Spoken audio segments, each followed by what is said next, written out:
I grew up in East Los Angeles, not even realizing I was poor. My dad was a high-ranking gang member who ran the streets. Everyone knew who I was, so I thought it was a pretty big deal. And I was protected. And even though my dad spent most of my life in and out of jail, I had an amazing mom who was just fiercely independent. She worked at the local high school as a secretary in the dean's office.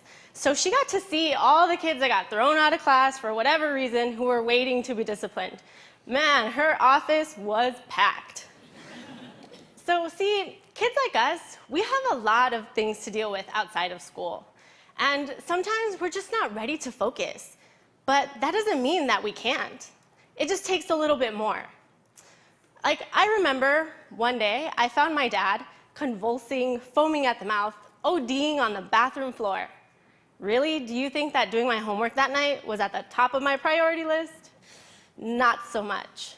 But I really needed a support network, a group of people who were going to help me make sure that I wasn't going to be a victim of my own circumstance, that they were going to push me beyond what I even thought I could do.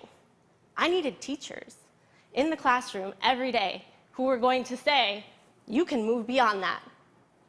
And unfortunately, the local junior high was not going to offer that. It was gang-infested, huge teacher turnover rate.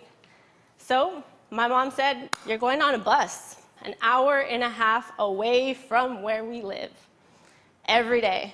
So the next 2 years, that's what I did. I took a school bus to the fancy side of town. And eventually, I ended up at a school where there was a mixture. There were some people who were really gang-affiliated, and then there was those of us really trying to make it to high school. Well, trying to stay out of trouble was a little unavoidable. You had to survive. You just had to do things sometimes. So there were a lot of teachers who were like, she's never going to make it. She has an issue with authority. She's not going to go anywhere. Some teachers completely wrote me off as a lost cause. But then they were very surprised when I graduated from high school. I was accepted to Pepperdine University, and I came back to the same school that I attended to be a special ed assistant, and then I told them, I want to be a teacher. And boy, they were like, what? Why? You want to do that? So I began my teaching career at the exact same middle school that I attended. And I really wanted to try to save more kids who were just like me. And so every year, I share my background with my kids because they need to know that everyone has a story, everyone has a struggle, and everyone needs help along the way. And I am going to be their help along the way. So as a rookie teacher, I created opportunity. I had a kid one day come into my class having been stabbed the night before. I was like, you need to go to a hospital, the school nurse, something. He's like, no, miss, I'm not going. I need to be in class because I need to graduate. So he knew that I was not going to let him be a victim of his circumstance, but we were going to push forward and keep moving on. And this idea of creating a safe haven for our kids and getting to know exactly what they're going through, getting to know their families, I wanted that, but I couldn't do it in a school with 1,600 kids and teachers turning over year after year after year. How do you get to build those relationships? So we created a new school, and we created the San Fernando Institute for Applied Media. And we made sure that we were still attached to our school district for funding, for support. But with that, we were going to gain freedom. Freedom to hire the teachers that we knew were going to be effective. Freedom to control the curriculum so that we're not doing lesson 1.2 on page 5, no. And freedom to control a budget, to spend money where it matters, not how a district or a state says you have to do it. We wanted those freedoms. But now, shifting an entire paradigm, it hasn't been an easy journey, nor is it even complete. But we had to do it. Our community deserved a new way of doing things. And as the very first pilot middle school in all of Los Angeles Unified School District, you better believe there was some opposition. And it was out of fear. Fear of, well, what if they get it wrong? Yeah, what if we get it wrong?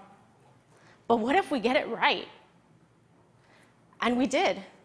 So even though teachers were against it because we employ one-year contracts, you can't teach or you don't want to teach, you don't get to be at my school with my kids.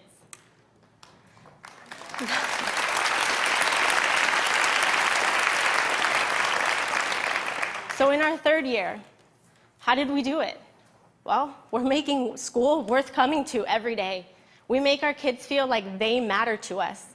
We make our curriculum rigorous and relevant to them. And they use all the technology that they're used to. Laptops, computers, tablets, you name it, they have it.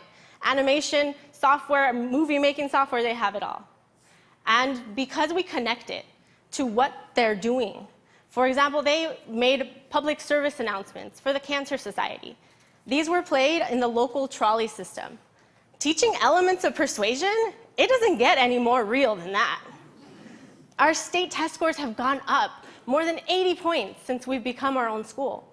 But it's taken all stakeholders working together, teachers and principals on one-year contracts, working over and above beyond their contract hours without compensation. And it takes a school board member who's going to lobby for you and say, no, the district is trying to impose this, but you have the freedom to do otherwise. And it takes an active parent center who is not only there showing a presence every day, but who is part of our governance, making decisions for their kids, our kids. Because why should our students have to go so far away from where they live? They deserve a quality school in their neighborhood, a school that they can be proud to say they attend, and a school that the community can be proud of as well. And they need teachers to fight for them every day and empower them to move beyond their circumstances. Because it's time that kids like me stop being the exception and we become the norm. Thank you.